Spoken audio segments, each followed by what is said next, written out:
Hoy vamos a ver un tema supremamente importante, supremamente relevante. Voy a compartir con ustedes pantalla en este momento y es el siguiente: Iglesia y Reino de Dios. Bueno, ese es el primer subtema que vamos a abordar en esta noche: la Iglesia y el Reino, ¿no? Entonces, vamos a ver qué sucede frente a esto, pero para ello hay que empezar con una pregunta muy importante, y es esta: ¿qué es el reino? Así que para iniciar me gustaría que brevemente, pues alguien levante la mano, active su micrófono y dé una definición eh, acerca de lo que para usted es el reino.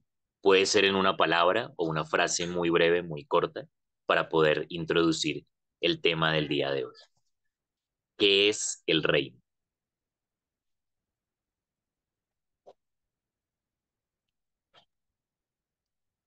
No se me hagan los locos que les estoy viendo en la pantalla. A ver qué dice Ana, David, los Davids que están, Patti, Juliana, Xiomara. O pueden escribir en el chat, ¿no? ¿Qué es el reino en una palabra? Amor, por ejemplo, paz, ¿no? Una palabra que para ustedes represente o describa el reino. Por aquí tengo una palabra. Es la escénica de la iglesia. Ok, bien. Es la escénica de la iglesia. Eternidad, compromiso, dice Xiomara. Jaime y Nati dicen eternidad. Ok, muy bien. Entonces, un sistema espiritual, dice Amira, Lucía. Gracias, Amira. Un sistema espiritual, eternidad, es la escénica de la iglesia, compromiso, reino. Ok, bien. Bueno, el gobierno de Dios, dice Esperanza, el gobierno de Dios, eso es el reino. Bien, entonces ahí ustedes pueden seguir escribiendo todo esto que se relacione para ustedes con el reino. Dice David Vanegas: es un territorio en el cual existe una monarquía, un rey. Y Alicia, corrigiendo lo que dice arriba, que es la escénica de la iglesia, dice: es la esencia de la iglesia. Ah, ok. Importante la precisión. Bueno, muchas gracias. Muchas gracias. Ustedes pueden seguir escribiendo lo que ustedes consideran, o los términos o las palabras que vengan a su mente y que estén asociadas a este concepto de reino. Y creo que en gran medida muchas de las palabras que ustedes han compartido en el chat se relacionan, se asocian, construyen ese concepto del reino. Pero, ¿qué nos dice Fernández al respecto y qué nos dice el texto acerca de esto? ¿Y qué relación tiene con la iglesia? Que es la gran pregunta. Bueno, hay que decir sobre el reino de Dios lo siguiente: el reino de Dios es el eje, es el punto central de la predicación de Jesucristo, ¿no? Y si nosotros leemos los evangelios, nos damos cuenta de que reino de Dios y reino de los cielos son sintagmas, es decir, son dos términos que se utilizan para describir lo mismo y se contrastan con el término iglesia. Ahora bien, el término reino de los cielos aparece 55 veces en Mateo, porque Mateo, el Evangelio de Mateo, está dirigido a una audiencia judía y hay ciertas prevenciones con utilizar el nombre de Dios. Por eso se le denomina reino de los cielos. Y ya en Marcos y Lucas, que son evangelios dirigidos a una audiencia gentil, y escritos también por gentiles, pues ya se utiliza el término reino de Dios. En total, en los evangelios sinópticos, el reino, cuando se habla del reino, aparece alrededor de 121 veces. Eso quiere decir de que el asunto del reino de Dios es realmente importante cuando se trata del mensaje cristiano, cuando se trata precisamente de la predicación de Cristo Jesús. Y lo encontramos precisamente en Mateo capítulo 4, verso 17. Dice que Jesús, ¿qué empezó a decir cuando inició su predicación? Arrepiéntanse, porque el reino de los cielos se ha acercado. Ahora bien, de ese texto se pueden derivar múltiples interpretaciones, pero ya desde ese texto en particular podemos entender y comprender lo central que es dentro de la predicación de Jesucristo, el reino de Dios. Muy bien, ahora la pregunta sería la siguiente. ¿Jesucristo predicó la iglesia o el reino de Dios? ¿Qué piensan ustedes? ¿Jesucristo predicó la iglesia o el reino de Dios? Entonces pueden escribir ahí en el chat los dos, o la iglesia o el reino de Dios. Dice Alicia el reino. Jesús predicó el reino. David Vanegas dice ambos. Predicó tanto a la iglesia como al reino de Dios. Ok, muy bien. Los autores no llegan a un consenso sobre el tema, es decir, no hay un acuerdo general sobre este tema. No obstante, es importante mencionar que Jesús centraliza su predicación en anunciar el cumplimiento del reino, la realización de las promesas hechas a través de los profetas. Y nos vamos a dar cuenta que precisamente, si bien Jesús habló de manera directa sobre el reino de Dios, no quiere decir que la iglesia queda marginada, no quiere decir que la iglesia queda al margen de todo lo que Jesús predicó, sino que nos vamos a dar cuenta que también está de alguna manera implícita allí. Ok, veo que están escribiendo en el chat. Ok, Patti dice que los dos, que predicó de la iglesia y del reino. Y David Vanegas dice, en Mateo existen dos sermones que algunos autores dicen que predicó Jesús. Un sermón llamado El reino de los cielos y el otro de la comunidad, iglesia. Ok, David, importante tu aporte. Súper. Qué bueno que estén interactuando en la medida que yo voy exponiendo porque esto hace que no se convierta en un monólogo absoluto, sino que ustedes también interactúen en la medida que nosotros vamos, que yo voy hablando y creo que, bueno, las preguntas también suscitan el que ustedes también puedan participar activamente.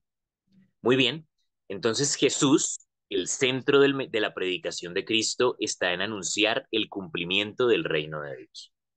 La realización de las promesas hechas a través de los profetas, claro, porque el concepto de reino también nos remite a las promesas del Antiguo Testamento. ¿Mm? De allí que el reino también implique la realización, la materialización de dichas promesas hechas a través de los profetas en el Antiguo Testamento. El Concilio Vaticano II, que fue uno de los grandes encuentros religiosos propiciado por la Iglesia Católica en el siglo XX, y en el que también participaron inclusive otras confesiones religiosas, menciona algo muy importante al respecto. La iglesia es el germen y la plena realización del reino. Tanto como decirlo, la iglesia es la semilla del reino de Dios. Quédense ustedes con eso. La iglesia es el germen, es la plena realización del reino, es la semilla del reino. Ahora bien, la iglesia y el reino, en este caso el reino, se identifica con el término evangelio y lo encontramos precisamente en Marcos capítulo 1 versos 14 y 15. Cumplido es el tiempo y el reino de Dios está cercano. Arrepiéntanse y crean en el evangelio. Entonces, el mensaje del evangelio evidentemente está interrelacionado con el reino de Dios. Ok, seguimos. Ahora bien, también es importante resaltar lo siguiente. El significado del reino de los cielos y del reino de Dios, es decir, de ambos sintagmas, es que el reino es Cristo mismo. Es decir, Jesucristo mismo es el verdadero reino. Esa es otra de las interpretaciones que es importante que también podamos destacar acerca del reino de Dios. El reino de Dios es Cristo mismo. Cristo mismo encarna el reino de Dios, si lo decimos en otras palabras. Los bienes integrados en la expresión reino de Dios son los prometidos en el Antiguo Testamento, lo que yo hablaba anteriormente. Entonces, las promesas que se encuentran en el Antiguo Testamento se materializan, se realizan, encarnan en la persona de Cristo. Entonces, esos bienes de los que nos hablaba precisamente en el Antiguo Testamento, esas promesas se integran en la persona de Cristo Jesús. Pero no solamente sucede eso, sino que Jesús sienta las bases para que esos regalos, esos dones, lleguen a toda la humanidad, como el perdón de pecados, ¿no? Entonces, Cristo encarna el perdón de pecados, pero no se queda allí, sino que también lo extiende, ¿sí? Lo sucede a toda la humanidad. Así que los términos de iglesia y reino de Dios no se pueden separar, se relacionan de manera recíproca, se interrelacionan directamente, hay una correlación directa entre iglesia y reino de Dios. Si bien no son iguales y no tampoco podemos separarlos, pues la relación es directa y es mutua. Tanto que podemos definirlo o sintetizarlo mejor en la siguiente expresión. No puede haber iglesia sin reino y reino sin iglesia. Entonces ahí vemos precisamente la correlación que hay entre ambos, ¿no? No puede haber iglesia sin reino, pero tampoco puede haber reino sin iglesia. Lucien Cerfaux afirma, la iglesia es el reino en proceso de realizarse, en trance de realizarse. Eloy Bueno de la Fuente, otro de los autores que cita Fernández, menciona, la iglesia está llamada al servicio del reino de Dios. Está llamada al servicio del reino de Dios. Entonces, evidentemente podemos distinguirlos. Iglesia y reino no son lo mismo, pero la relación que hay entre ambos es directa, es mutua, es recíproca, ¿no? No hay iglesia sin reino, no hay reino sin iglesia. Ok, vamos a pasar a otro subtema, pero creo que es importante que podamos entender entonces la relación que hay entre el reino y la iglesia. Que la iglesia es el germen, la semilla, la plena realización del reino, ¿sí? Por tanto, la iglesia se puede definir como eso, como un proceso, como el reino en proceso de realizarse, como aquella que está llamada al servicio del reino de Dios. En otras palabras, el reino de Dios es un concepto trascendente, ¿sí? Y la iglesia, aunque no es lo mismo que el reino, está directamente relacionada a este. Quedémonos con esa frase que sintetiza este subtema. No puede haber iglesia sin reino y reino sin iglesia. Muy bien, pasamos al siguiente subtema con la siguiente pregunta para introducirlo. ¿Pensó Jesús que el final de los tiempos, que el final de la historia era inminente? Entonces, encontramos en los evangelios diferentes menciones en las que Jesús habla sobre el reino de Dios que se acerca, pero también habla sobre el final de los tiempos. Y frente a esto hay diversas interpretaciones. Algunos autores mencionan que la escatología de Cristo, es decir, la predicación de Cristo sobre el final de los tiempos, suponía un final inminente, ¿sí? Pero ¿cuál es el problema de esto? Que si Jesús, al predicar sobre el final de los tiempos, afirmaba que el final era inminente, invalidaría la relevancia y la pertinencia de la iglesia. En otras palabras, compañeros y compañeras, ¿para qué iglesia si el final está cerca? ¿Para qué iglesia si el final es inminente, es ya, es inmediato? Entonces, casi que afirmar esto sería tanto como desvirtuar, invalidar o quitarle la relevancia y la importancia, la pertinencia de la iglesia. Ahora bien, estas suposiciones o estas hipótesis no surgen de la nada, ¿no? hay varios textos bíblicos que podrían de alguna manera ser el sustento para afirmar un final inminente en la historia, como los siguientes que están aquí en la diapositiva. Marcos 9:1 dice, también les dijo, de cierto os digo, que hay algunos de los que están aquí que no gustarán la muerte hasta que hayan visto el reino de Dios venido con poder. Segundo, Marcos 13:30, de cierto os digo, que no pasará esta generación hasta que todo esto acontezca. Tercero, cuando os persigan en esta ciudad, huyan a la otra, porque de cierto les digo que no acabarán de recorrer todas las ciudades de Israel antes que venga el Hijo del Hombre.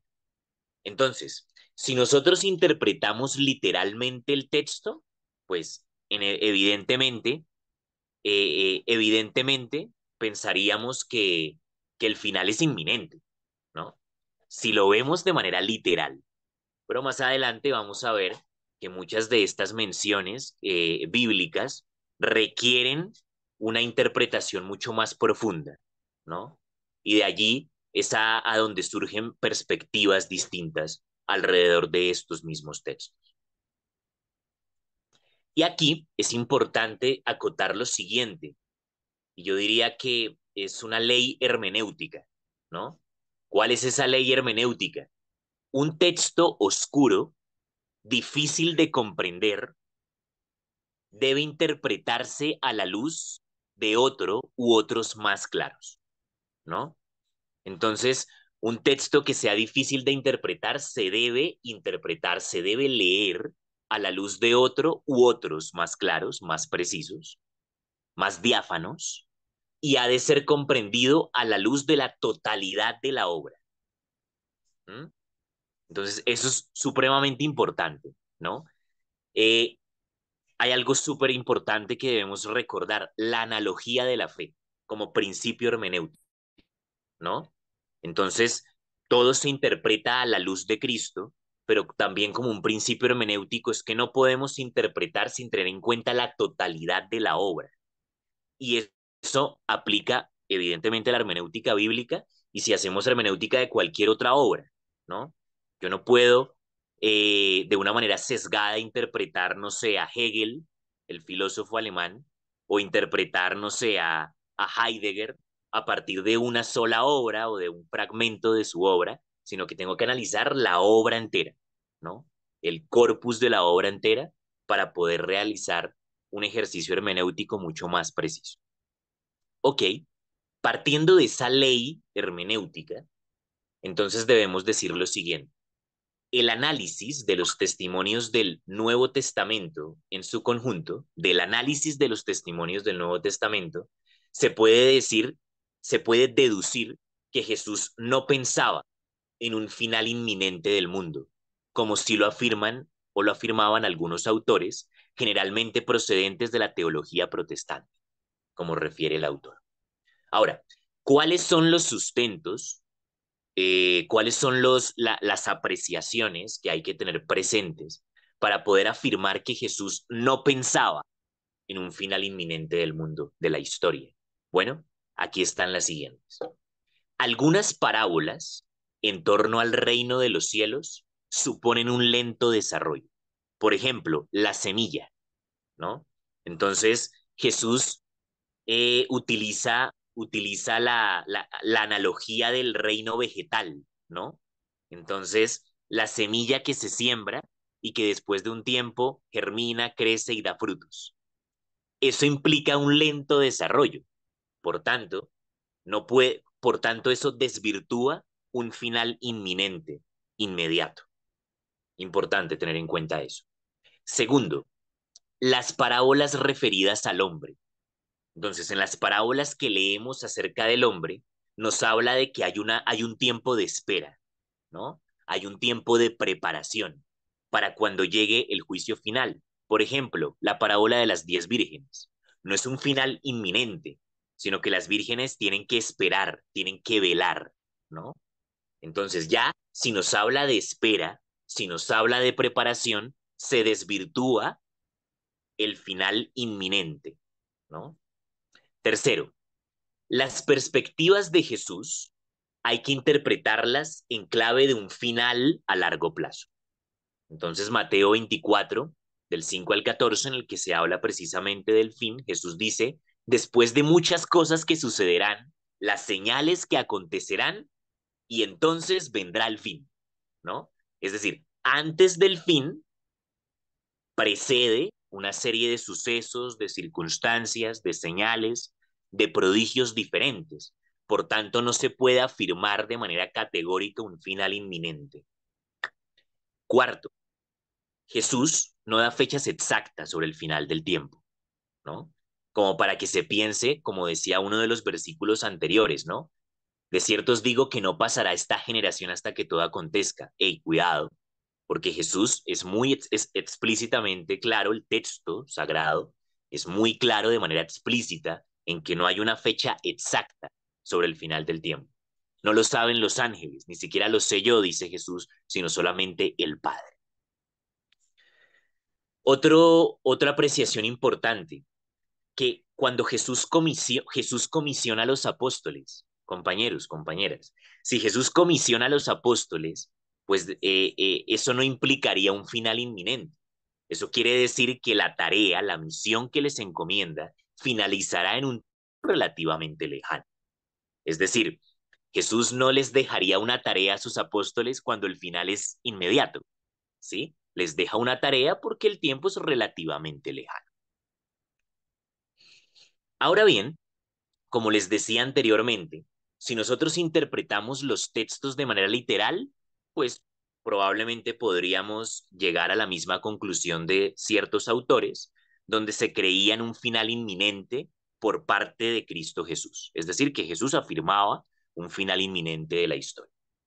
Sin embargo, aquí cabe la explicación teológica, ¿no? Entonces, la explicación teológica debe superar la literalidad de esos textos que hemos leído y también la comprensión exegética de los mismos.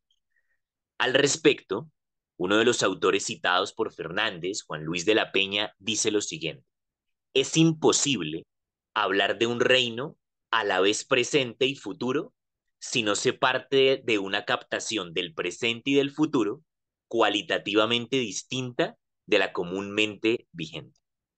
Entonces, no se puede, no nos podemos limitar a la literalidad de los textos, porque eso sería algo completamente reduccionista, sino que debemos entender tiempo en su sentido teológico, ¿no? El reino de Dios representa una realidad presente y futura, presente y futura.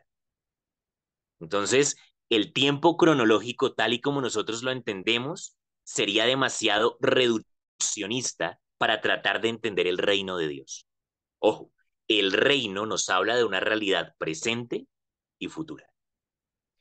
Pero además es importante también agregar que cuando Jesús hablaba del final, en ciertas menciones que encontramos en los evangelios, hablaba de la diáspora, ¿no? Hablaba precisamente de la destrucción de Jerusalén que iba a acontecer en el 70 después de Cristo, en manos del general Tito, que más adelante se convertiría en emperador, ¿no? Entonces los textos, cuando hablan del final, no necesariamente se refieren al final de los tiempos, de la historia universal, sino de la destrucción de Jerusalén en mano de los romanos, de la diáspora judía en el 70 de nuestra era. Pero también cabe interpretar el final en el lenguaje profético. Es decir, no es el final del mundo como realidad cósmica, sino el final de un mundo dominado por el mal. Así que cuando nosotros interpretamos el final desde el lenguaje profético, no es un final en el que el mundo, tal y como lo entendemos, se acaba, en que la historia se cierra, sino que es el final de un mundo dominado por el mal. En otras palabras, el fin del mal, ¿no? El cese del mal.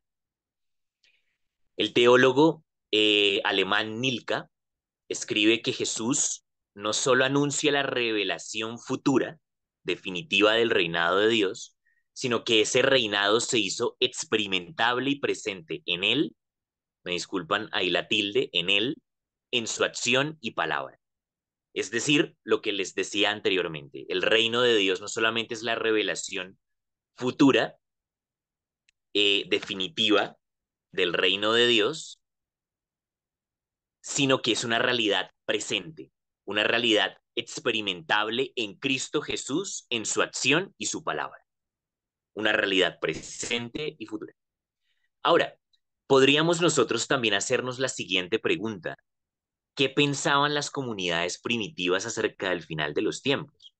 ¿Qué pensaban las primeras comunidades cristianas que suceden a la predicación de Cristo Jesús? Pensemos en la era apostólica, ¿sí? ¿Qué pensaban las comunidades, las primeras comunidades cristianas sobre el final de los tiempos? Bueno, habían comunidades que pensaban que el final era inmediato, o sea, no pasaba de la generación apostólica, ¿sí? Y habían quienes pensaban que el final sería mucho más adelante. Cerramos este tema con la siguiente frase de Joseph Ratzinger, ¿no? Para los que quizás todavía no están familiarizados con Ratzinger, Ratzinger es el mismo Papa Benedicto XVI, ¿sí?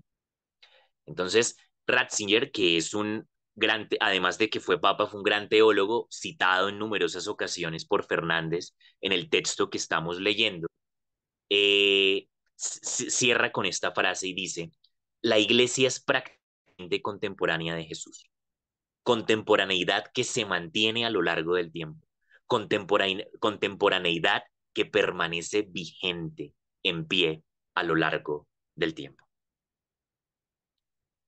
Bien, entonces cerramos este subtema acerca del final de los tiempos, entendiendo de que la interpretación va más allá de la literalidad de los textos.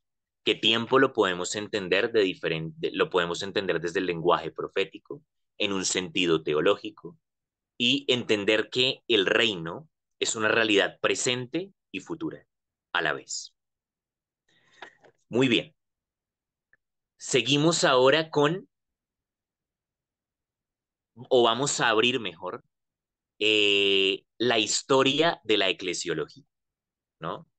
Entonces, sobre la historia de la eclesiología, vamos a abordarla en esta sesión, una de las etapas, la primera etapa, y las siguientes etapas de la historia de la eclesiología, que bien dice el autor, se aborda de forma sucinta, ¿no? O sea, no se hace una profundización en lo que es, en lo que es la historia de la iglesia, ¿sí? No obstante, pues es importante para que podamos entender un poco alrededor de eso. Ok, entonces, frente a la historia de la iglesia, frente a la historia de la iglesia, hay que decir que inicia con la etapa patrística, ¿sí? La etapa de los santos padres. Entonces, la patrística, queridos compañeros y compañeras, es muy importante que nosotros la podamos leer, releer, comprender y profundizar en ella. Podríamos caer en el sesgo evangélico protestante de que la etapa patrística es algo de la teología católica solamente. Y no, nos equivocaríamos, ¿sí? Patinaríamos con eso. La realidad es que la etapa patrística es una herencia del cristianismo universal, ¿sí? Entonces, antes de abordar lo que vamos a hablar, es muy importante sobre la etapa patrística, es muy importante que nos quede claro eso, que la etapa patrística, esa literatura de los santos padres, la literatura patrística, es herencia del cristianismo universal, sin importar la confesión religiosa que sea y sin importar la ubicación geográfica que tenga. Entonces, que no vayamos a pensar después que la literatura patrística es solo exclusiva de cierta confesión. No, no, no. Es herencia del cristianismo universal, así que como buenos estudiantes de teología debemos leer la patrística. Así que vamos a iniciar con ellos precisamente. En la etapa patrística se distinguen dos épocas. La literatura en tiempo de persecuciones, recordé que el cristianismo naciente fue perseguido, ¿no?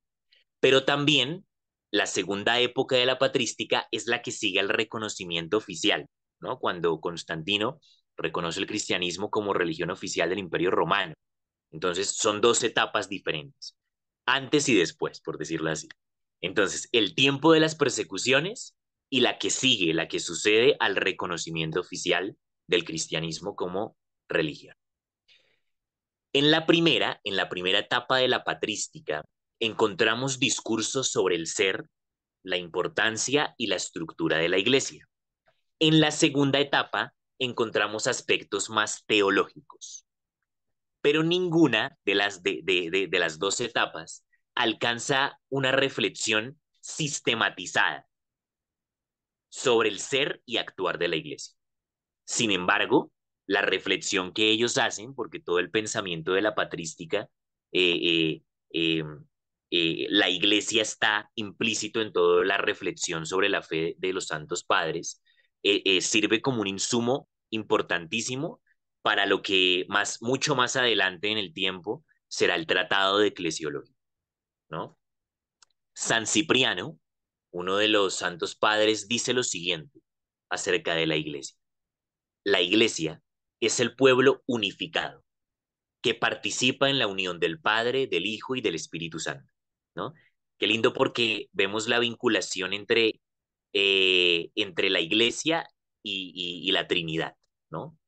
Entonces ya, y no se queda ahí, sino que sigue diciendo, no puede tener a Dios por Padre quien no tiene a la iglesia como madre. ¡Wow!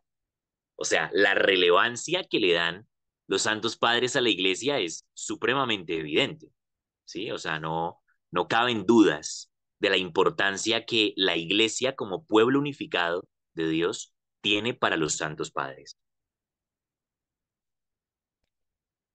En el Pastor de Hermas, un texto que tuvo una gran importancia en el siglo segundo de nuestra era, en el siglo segundo y tercero de nuestra era. No hace parte del canon bíblico, ¿sí? No hace parte del canon neotestamentario, pero sí fue un documento que tuvo un alto reconocimiento y una gran relevancia en los primeros siglos del cristianismo. La iglesia, en el pastor de Hermas, es un eje transversal, ¿no? En cada uno de los capítulos de este documento encontramos que la iglesia es un eje transversal en cada uno de ellos, para que nos demos cuenta de la importancia que tenía en el pensamiento cristiano de los primeros siglos de nuestra era, la iglesia. Ahora bien, la exhortación de los padres es a mantener la unidad de la iglesia, ¿no? Recordemos que en los primeros siglos del cristianismo surgen muchas herejías y también hay diferentes divisiones. Así que la exhortación constante de los padres es a mantener la unidad y la fraternidad de la iglesia. En el inicio de la literatura patrística, santos padres como San Clemente Romano, San Ignacio de Antioquía y Tertuliano destacan la importancia de la jerarquía eclesiástica y la sucesión apostólica. Es decir, que ya desde estos tiempos, los santos padres destacaban la importancia de la jerarquía eclesiástica. Habíamos hablado de eso la sesión pasada, ¿lo recuerdan? Creo que sí, fui yo quien hizo la pregunta acerca de esas estructuras de poder y las estructuras jerárquicas. Bueno, esto no es algo que surja de la reflexión actual, sino que ya los santos padres eh, reivindicaban o de alguna manera afirmaban, ¿no? La importancia de la jerarquía eclesiástica y claro, de la sucesión apostólica, porque pues la generación subapostólica, la que precede a los apóstoles, pues es también la que reflexiona precisamente sobre estos temas. En la segunda etapa, los santos padres tampoco escriben sobre la naturaleza de la iglesia, ¿sí? Pues la iglesia no era un objeto de estudio, sino de admiración y agradecimiento. Eh, Era algo que ellos vivenciaban, ¿sí? No es como nosotros ahora que tenemos toda una historia y necesitamos y podemos ver a la iglesia como un objeto de estudio, como un objeto de investigación. Para ellos era algo que vivenciaban, que hacía parte de su cotidianidad. Así que además de ser un objeto de admiración y agradecimiento, también era la institución que establecía la doctrina y mantenía la unidad de la fe. Tan importante era la unidad para los santos padres que San Agustín dice, el cisma, la división, es un sacrilegio. Sin embargo, surgen temas nuevos, muy importantes en la literatura patrística de su segunda etapa, la relación entre Cristo y la Iglesia, pero también la mediación de la Iglesia para conocer a Dios, ¿no? Es en la literatura patrística donde ya inclusive se hace la analogía de la Iglesia como esposa de Cristo, ¿no? Esa relación esponsal entre Cristo y la Iglesia, pero también esa mediación de la Iglesia para conocer a Dios. San Cirilo de Jerusalén dice lo siguiente: nadie puede venir a Dios para recibir su gracia si no lo conoce primero por la fe. Y nadie lo conoce si no es por la Iglesia y su enseñanza, ¿no? Qué importancia que tiene la Iglesia precisamente en la misión de dar a conocer a Dios. Así que la Iglesia, podemos concluir con lo siguiente. La Iglesia, si bien no se hace un tratado estructurado, elaborado en la etapa patrística acerca de la Iglesia, si bien no hay un tratado de eclesiología en la patrística, es evidente que la Iglesia está presente en todas las reflexiones sobre la fe que ellos realizan. En otras palabras, es un eje transversal en toda la reflexión que los santos padres hacen acerca de la Iglesia. Muy bien, compañeros, entonces hemos abordado tres temas súper importantes, ¿no? La relación entre Iglesia y reino, acerca de la predicación de Jesús, si el final era inminente desde la predicación de Jesús, y la primera etapa de la historia de la eclesiología, la etapa patrística. Muchas gracias.